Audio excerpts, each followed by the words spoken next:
Good morning, my spiritual siblings.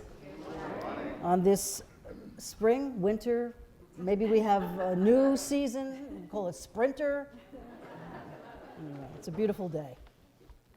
And thank you to Renee and Adrian for hosting us last night. We really appreciate that. So my talk today is called Intention plus Wisdom equals Good Action. Intention means I have a design for living, a determination to act in a certain way.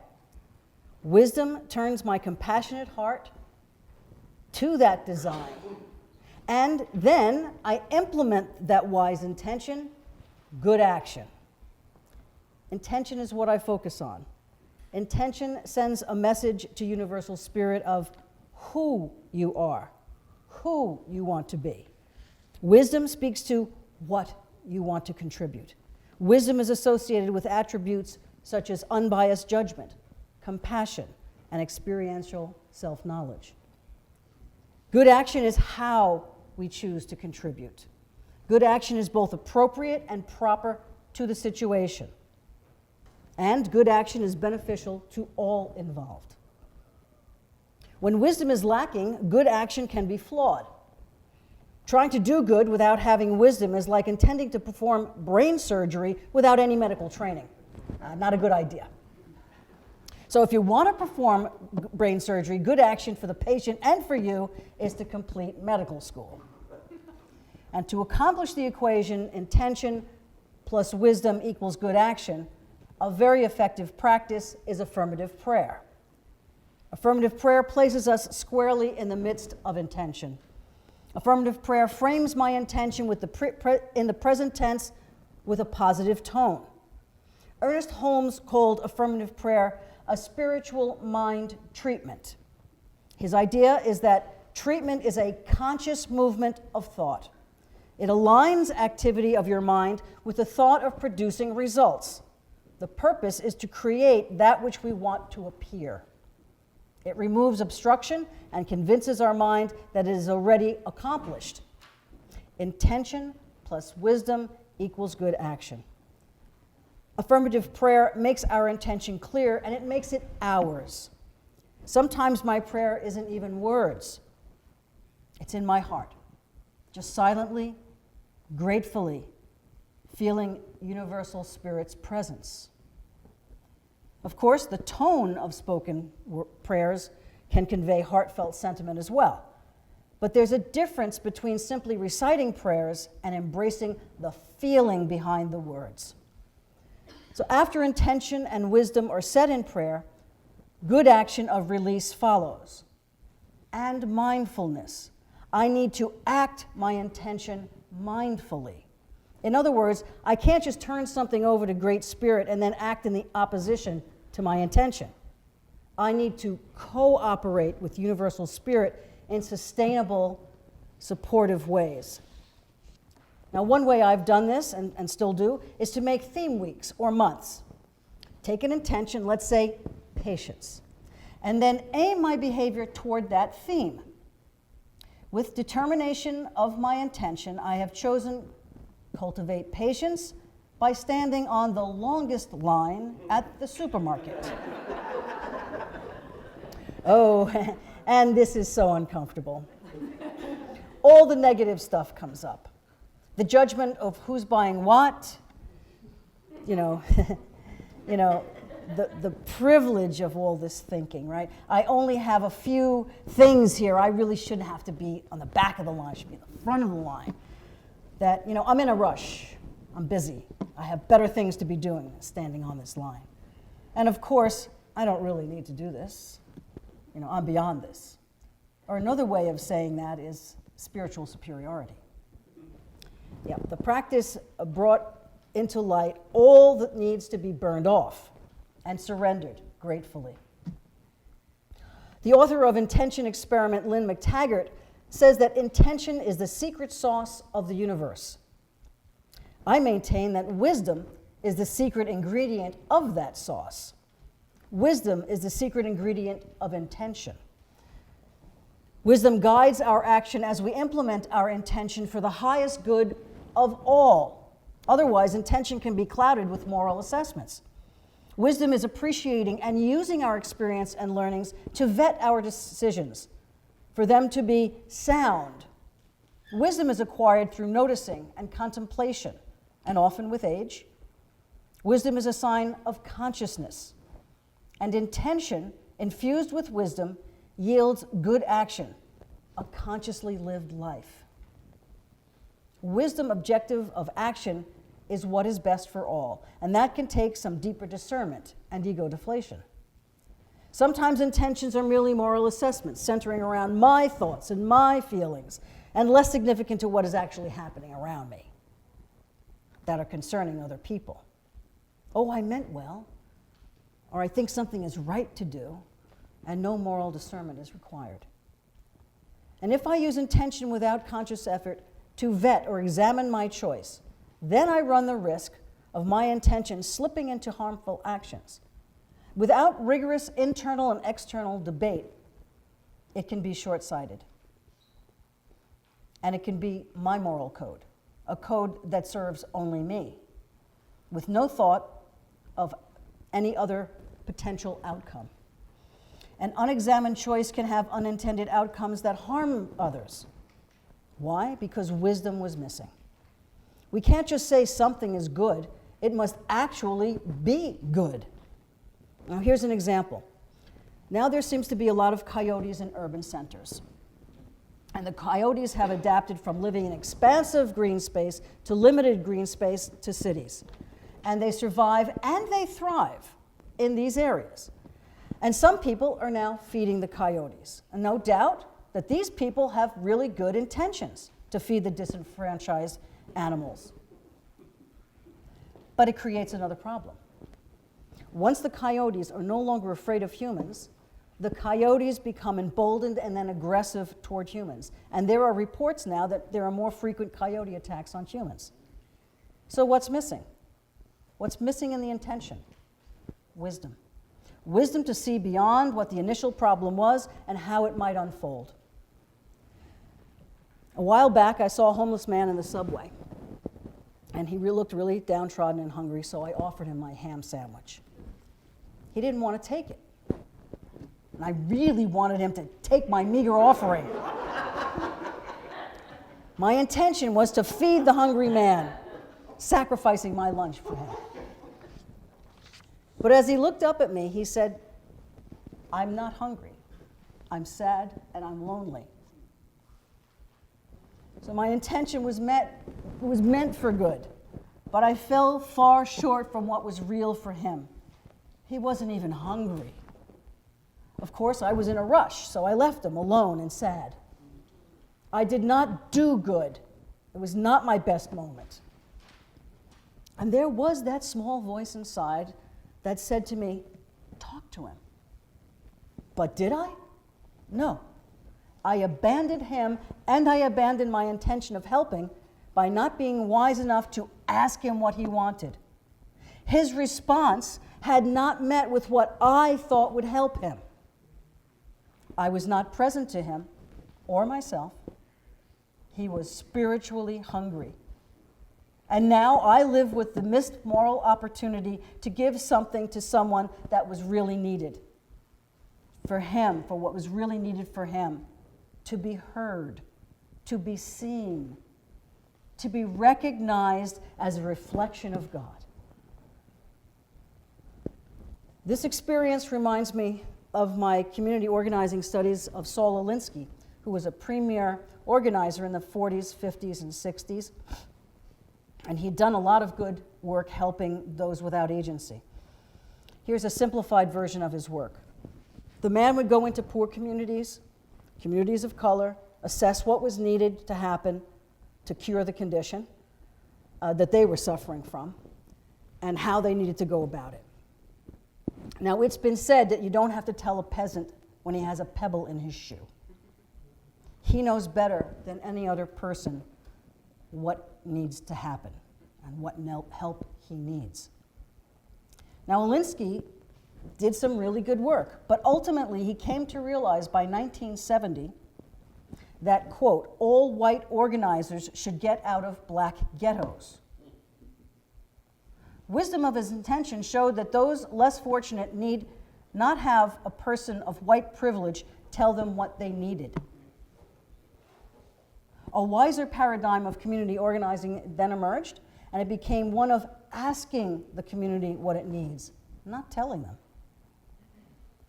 My action needs to be thoughtful enough, wise enough, and present enough for the intention to be clearly lived and that it lands, rather than, oh, this person needs this or that. Better, I'll ask what this person might need. Now, returning to the premise of this talk, intention plus wisdom equals good action. Most of what I do is meant as a reflection of God, generous, abundant, loving. That's how I want to live. And certainly achieving that goal can also be painful. Letting go of my old, outmoded, short-sighted ideas or my beliefs can be a hard lesson. Clinging to outmoded behaviors or beliefs can be a dreadful process. Yet, reaching something higher has stellar rewards. And this is beautifully illustrated in the Rumi poem, Grapes of My Body Can Only Become Wine. The grapes of my body can only become wine after the winemaker tramples me. I surrender my spirit like grapes to his trampling, so my inmost heart can be ablaze and dance with joy. I surrender my spirit like grapes to his trampling. Although the grapes go on weeping blood and sobbing, I cannot bear any more anguish, any more cruelty. And the trampler stuffs cotton in his ears. I am not working in ignorance. You can deny me if you want. You have every excuse. But it is I who am the master of this work. And when, through my passion, you reach perfection, you will never be done praising my name. Here Rumi tells of the crushing of grapes, the ego self that becomes refined through trampling. The grapes form the wine, the ego distilled. The self-centered is quashed into submission of self, capital S. A challenging experience as self is still deeply intertwined with ego. Universal Spirit fulfills me through the painful process of ego deflation. And when the grapes are no more, there is the wine, the outcome of the trampling. And I am grateful once I realize the freedom from ego that Universal Spirit has expressed through this trampling. And this process becomes less excruciating as I grow in wisdom through spiritual transformation. And it's always better on the other side. Another way to look at how we frame intention is by language. Saying, I don't want to be selfish is very different than I am generous. Using the negative form detracts from advancing intention. For example, it's been shown that warnings and threats are not effective in changing behavior. In fact, people will do the behavior more when faced with negative outcomes. So what's proven effective for changing behavior is when the rewards are highlighted. The rewards are immediate and progress is monitored. The study done was about these patient health-related doctors and nurses washing their hands before and during a patient visit. So first they installed cameras to observe the hand washing. The percentage of hand washers remained the same and in some cases went down. Then they mounted signs that showed progress. The signs displayed who and how many times their hands were washed before and during patient visits. The percentage of hand washers went up. The positive reinforcement led to improved results. Positive reinforcement is more effective compared to threats at achieving goals. Wisdom supports positive language in self-talk and otherwise. Giving myself positive reinforcement through self-reflection and affirmative prayer manifests my spiritual intentions. When modalities aid people in seeing the positive outcome, they respond by doing it more. the positive intention, wisdom, action of the signage spoke to the doctors and the nurses' intention of getting more people to enhance public safety through hand washing. I have no doubt that intention plus wisdom works. Think about the positive outcome of healing intention of prayer. I have seen firsthand the value and results of prayer intentions. I've seen it as a shamanic practitioner, through my Reiki practice, through sound and crystal healing, and through chakra therapy. It works. Of course, there are those who say, oh, intention, it's a placebo effect. Well, what's wrong with that?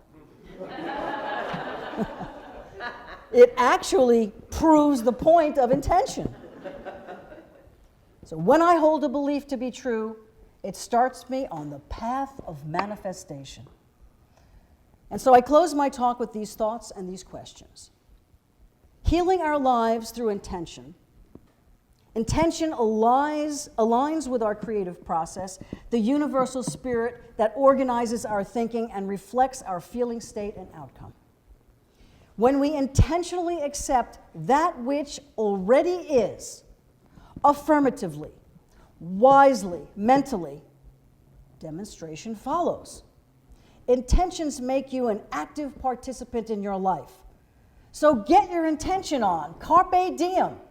Choose the path of highest rewards, despite whatever resistance there may be. You have all that you need to manifest your dreams right now, right here. It's been said that the quality of your passage depends upon your attitude and the clarity of your intention. So I ask you, are you crystal clear with your intentions? Do you use wisdom-wrapped positive intention to realize your good actions? How do you enhance and amplify your positive ways in the world? What intention, laced with wisdom, would make your spiritual life more meaningful, more purposeful, more joyful? Do you have a design for living? And what determined good actions support that design? Are your words and actions in alignment? Do you live in gratitude? And how you choose to illuminate this world is how you are to be remembered. And remember that intention plus wisdom equals good action. Engage affirmative prayer. Be of good service to others. Illuminate the world with your light of wisdom intention. The universe awaits your wise intention and your good actions. And so it is.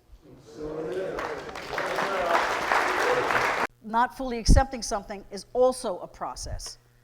I may find that I have to go back and forth. One day I'm accepting, the next day I'm not, until I fully come into my own empowerment. Some days I am more self-loving than others. I am human. I allow for a range of movements toward acceptance, toward empowerment. Acceptance is about me, not the person, not the place, not the thing. What is it about me that inspires these particular feelings around this particular issue? What keeps me from accepting life on life's terms? And when I have a pretty good sketch of all that, can I accept myself for it all? And when I do, I am empowered to move forward. And when I release it all to the universe and reclaim my peace and my joy, I am empowered. I can accept that I am powerless over many things, and I can change my own mind about anyone or anything. And when I do that, I am empowered to have a harmonious life, and I manifest. Acceptance is not acquiescence. It is not abdication. Acceptance is empowerment. I am empowered by acceptance to manifest into my life the abundance, the joy, the love that each one of us has as our birthright, as one with great universal spirit. Acceptance is the way to truth. Truth is the way to authenticity. Authenticity is the way to empowerment. Acceptance equals empowerment. And so it is.